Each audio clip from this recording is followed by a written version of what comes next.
Hello,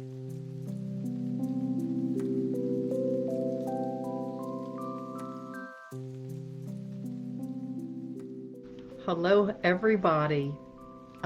So glad to be here the day after St. Patty's Day. I hope you guys are still celebrating a little bit. Um, I felt so bad I couldn't be here last week, but now we're here, so I am so glad that you're here.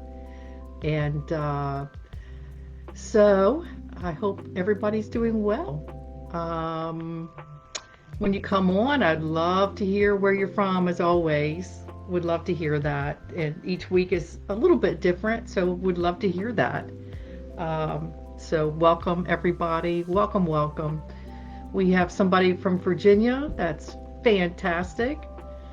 Uh, and I'm sure in a minute there'll be some other people coming on. So anyhow, so glad you guys are here. The day after St. Patty's Day, I'm still celebrating a little bit. I guess, I don't know if you could tell this is green, but it's green. And I still have my St. Patty's Day necklace on.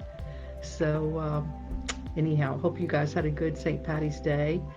I would give a big shout out here in Virginia in Leesburg to, we went to Ford's Fish Shack in Lansdowne, and it was absolutely delightful. We beat a crowd, and I thought there'd be a huge crowd because of St. Patty's Day and people trying to get caught and things like that, and it was just absolutely wonderful. So anyhow, I had the crab cake Benedict, and my husband had the salmon Benedict, and it was absolutely fantastic. So a shout out to Ford's Fish Shack. I know there's several in our area, and there may be some in your area. So check it out. Check it out and see what might be in your area. So I'm so glad that you're here. I want to recap what we did the last time. And we talked about the nature of panic attacks and anxiety and a little bit about where they come from, but I just want to recap that. We defined panic attacks, and it's made up of four major features that make up a panic attack. And so, and for those of you who are just coming on, I'm recapping our the last time we met. The four major features that define panic. One is triggers, like social situations, being alone. Any of these things can be triggers, and a person learns what the triggers are and begins to avoid situations. Number two, the panic causes preoccupation with the physical symptoms, and we went over those. Sometimes breathlessness, short of breath, sweating, heart pounding. Those are some of the symptoms of a panic disorder. Number three was catastrophizing. Catastrophizing belief that the worst is going to happen is absolutely the core belief that's behind panic. And the fourth component that makes up for panic attacks is developing strategies that are intended to prevent panic. It's actually, it takes over a person's life. So those are the four components of panic. That's what we went over. And then we discussed 8 nutraceuticals that help reduce anxiety. And I'm just going to go over those again real quick in case somebody's watching in that wasn't here the last time. The first one is magnesium. The second one is GABA. The third one, let's see, did I miss one? I think I did. Here we go. The third one is saffron. And the fourth one is 5-HTP. And the sixth is the number 5 is L-theanine. And number 6 is omega-3 fatty acids. And a regular multivitamin. And the last is vitamin D. So I just wanted to go over those again with you real quick, and to get you up to date on where we've been and what we're doing tonight, because this is a very exciting night tonight. I was really hoping more people would join, because I want to discuss the origin of panic and then what we can do to cope. Okay, so everyone has heard of the amygdala and the hippocampus. It's in the brain. It's in the higher regions of the brain, the middle and higher regions of the brain. But it lights up when we have the fight, flight, freeze response. And what we need to talk about is what in the world makes that happen. And it's very critical in understanding that to understanding coping with anxiety and reducing anxiety. So this talk a little bit reminds me of watching some movies, and you watch them and it's like, gosh, that's really good, but how did that happen? Like in the Star Wars movie, and of course I'm outdating myself, but the Star Wars movie, you learned after the movie how Darth Vader became Darth Vader, and how did the prince or the princess Leia, and how did they become brother and sister? You learn that later. So anyway, this is sort of like that, okay? So anxiety actually starts in the brain stem, the part of the brain called the reticular system. And hang in there. I'm telling you, this is going to get really good. Don't leave. This is so important.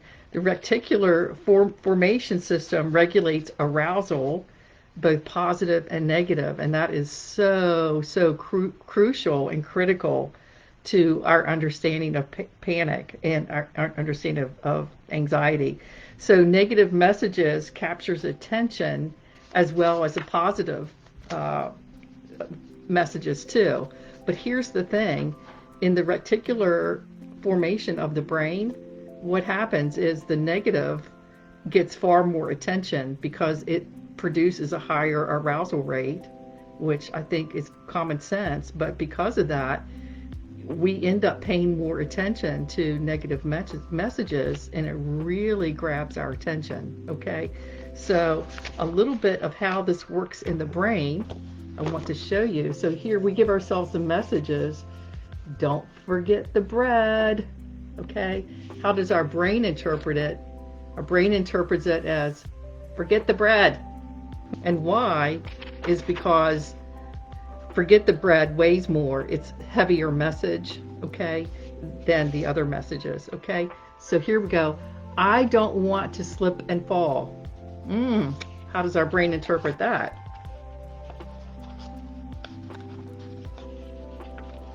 Hold on. Okay, and our brain will interpret that as slip and fall. It doesn't even hear I don't want to. It hears slip and fall. That weighs more. It grabs your attention more. So that's what the brain hears. Okay, so here we have another one. I don't want to hit that car. So the brain hears hit that car. Okay, so how does that happen? Because again, the negative message is arousal and it weighs higher. And so the message in our brain is going to register that message very strongly.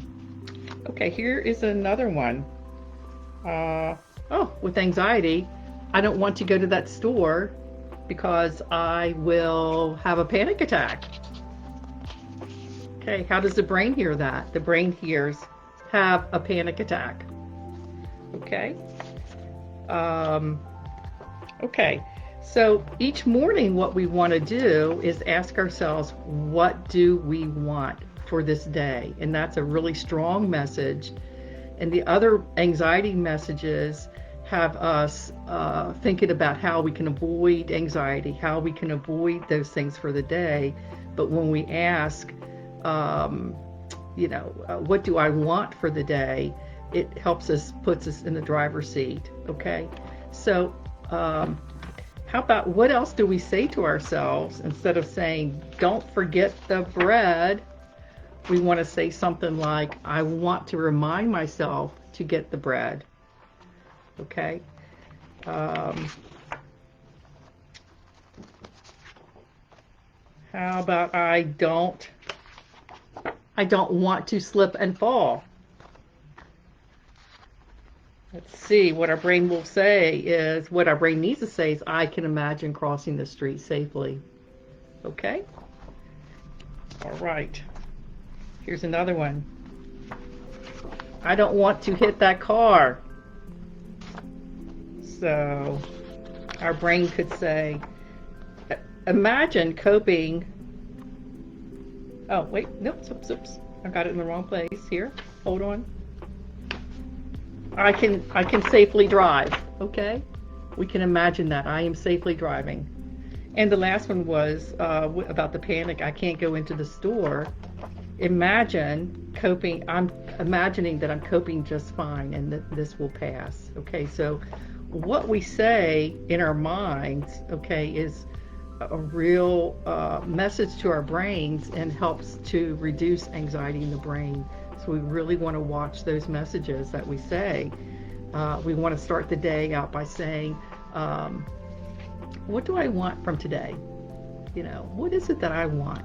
Okay, and that's a different track to be on versus being on a track that has us thinking about anxiety and thinking about avoiding things all day long. So what we say is really important, and how we say it. So we want to do, I'm sure everybody's heard of the I am messaging, okay, and we want to be saying that. We want to be saying things like, I am strong, I can tolerate this, I am brave, I am hopeful, this will pass. I've been through worse things before and I can get through this. So our wording is really, really important as to what we want to say. So that is a huge part of reducing anxiety, is the words that we say, and we have to work with ourselves with really recognizing what are the negative things that we're telling our brains, and reminding ourselves that it's the other way of looking at things that really does help to bring us to that point where we can cope. So that is really important thing about about reducing anxiety, is the words that we say and how we say it. So, and that's why that's important. Okay, so along with that, are to help reduce anxiety, are deep breathing exercises, which we talk about in ESA, mindfulness, meditation, progressive muscle relaxation, exercise and physical activity. All of that helps with giving our brains a different message. And cognitive restructuring, which, as we're looking at these thoughts, it helps to restructure our minds. Social support and connection, and relaxation techniques. Those things can all help with reducing anxiety. What I'm going to be doing in the next couple weeks is I'm going to be inviting some people to join me to talk about anxiety and from different perspectives. So I'm hoping that you would certainly join me. And I really thank you for being here tonight. And I'll see you the next time. Thanks for being here.